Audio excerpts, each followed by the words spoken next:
Bien, alors bonsoir les amis, et on se retrouve pour la paracha de Balak avec les enseignements du Talmud de Jérusalem dans le livre du Rav Blas. Alors le Talmud de Jérusalem nous enseigne dans le traité de Brachot la chose suivante. Rabbi Shmuel bar Nachman Beshem Rabbi Yehuda bar Zavoda Bedin haya sheyu korin parshat Balak ou Bil'am bechol yom. Il aurait été bien de dire la paracha de Balak et de Bilam chaque jour. C'est-à-dire que ce que le Talmud identifie, c'est qu'il y a des thèmes dans la bénédiction de Bilam, puisque Bilam, je rappelle, a voulu maudire le peuple d'Israël, mais finalement Dieu lui a imposé de bénir. Et il y a des thèmes dans cette bénédiction qui ressemblent au Kriyat Shema, qui ressemblent à ce texte qu'on dit chaque matin et chaque soir en Kriyat Shema, qui rappelle l'unicité du nom, l'unité de Dieu, qui rappelle le fait de faire les mitzvot de Dieu, etc. Et on retrouve ce thème-là dans la paracha. Mais ce qui est très intéressant, fait remarquer le Rav Blas, c'est que nous, dans nos textes, on appelle cette paracha la paracha de Balak, du nom qui a, du roi de Moab, qui a invité Bilham à maudire Israël et qui est le premier verset de la paracha, Vayar Balak ben Sipor, voici que Balak, le roi de Moab, a vu les enfants d'Israël. Et en général, on prend un mot du premier verset. Or, le Talmud appelle ça parachat Balak ou Bilham. C'est les deux. Balak, c'est important, mais Bilam encore plus important, puisque c'est Bilam qui va dire les bénédictions. Il faudrait le dire chaque jour. Et la question que pose Rabbi Blas, d'après ce Yerushalmi, pourquoi appeler une paracha du nom d'un rachat? C'est pas quelqu'un de bien, ni Balak, ni Bilam. Ce sont deux pourris.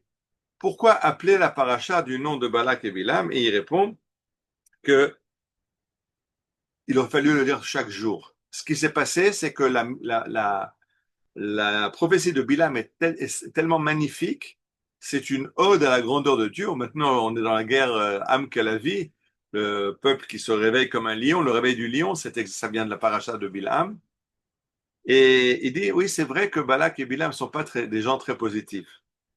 Mais du fond de leur haine d'Israël, ils ont réussi à faire sortir cette Shira, ce chant magnifique, la nevoie de Bilam. Et je pense qu'aujourd'hui aussi, c'est clair, quand on voit, d'après de cette haine de l'Iran et de tous ces proxys contre Israël, cette ode à Dieu qui sauve Israël à travers tous les miracles qu'on voit dans les 2 dernières années. Et je continue. Le texte dit dans la bénédiction de Bilam, לא ישאל ויכזב ובן אדם ויתנחם. ההוא אמר ולא יעשה ודבר ולא יקמנו. Dieu n'est pas, ce qu'on traduit d'habitude, ce qui est la traduction logique, lo el, Dieu n'est pas un homme, ou ben adam, pardon, lo el vichazev, Dieu n'est pas un homme pour renier sa parole, ou ben adam vitnachem, il n'est pas non plus un humain pour changer d'avis.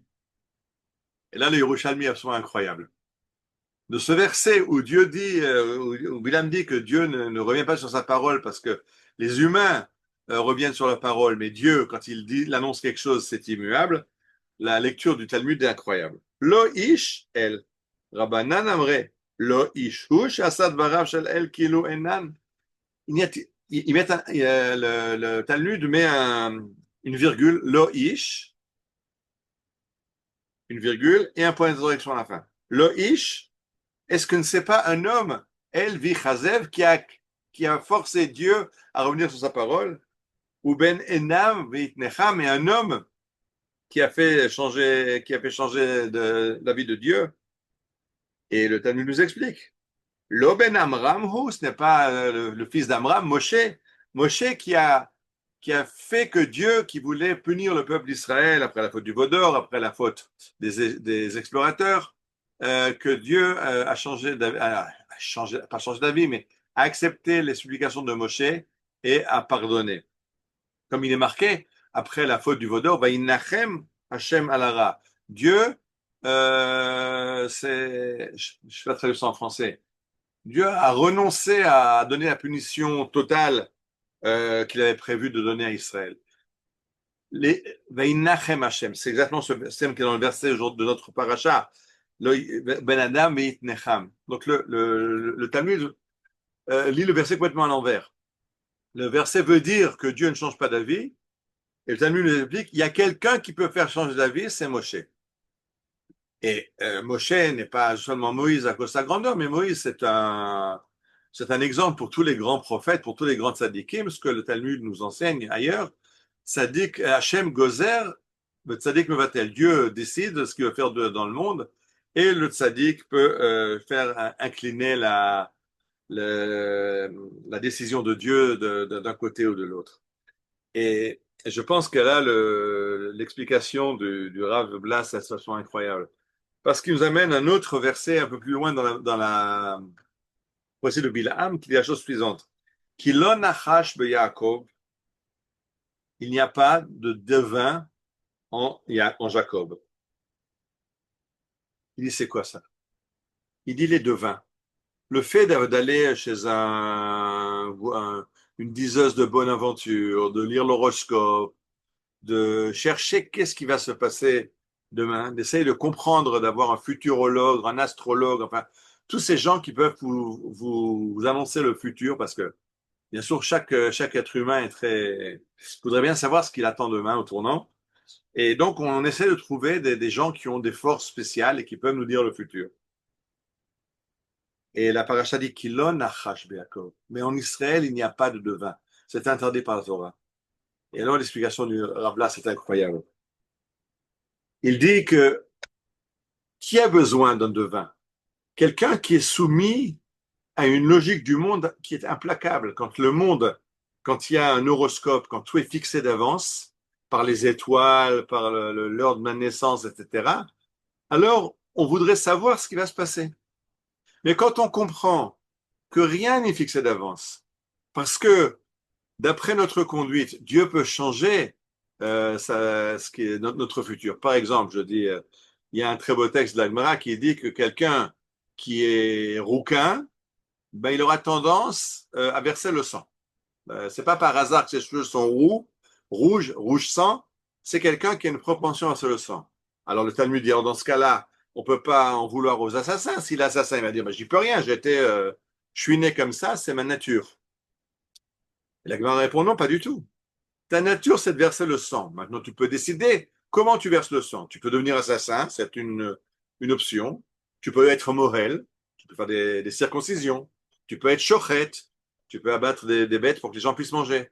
Donc, verser le sang, ce n'est pas obligatoirement de façon négative. Tu es maître de ton destin. Et c'est ça que dit le Talmud Jérusalem. Kilon nachash be'Yaakov, non.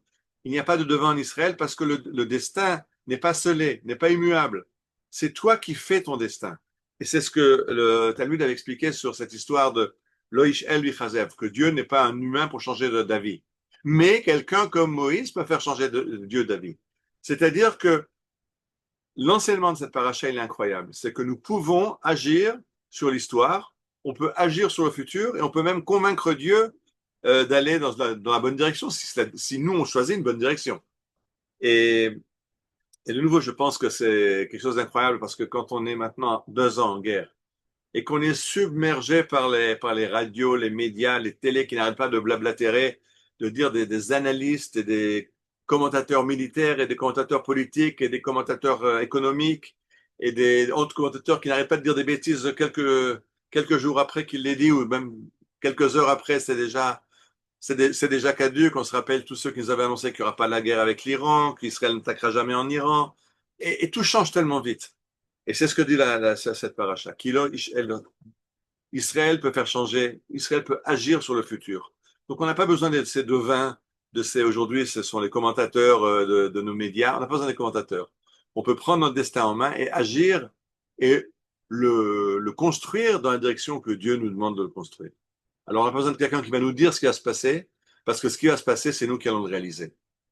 Alors je nous souhaite d'avoir les bonnes intuitions pour réaliser ce projet de Dieu dans la direction que Dieu souhaite pour nous, et pour lui, qui est ce retour d'Israël sur sa terre, la construction du Beth Amikdash et la reconnaissance par les nations de la grandeur de Dieu et de sa grandeur.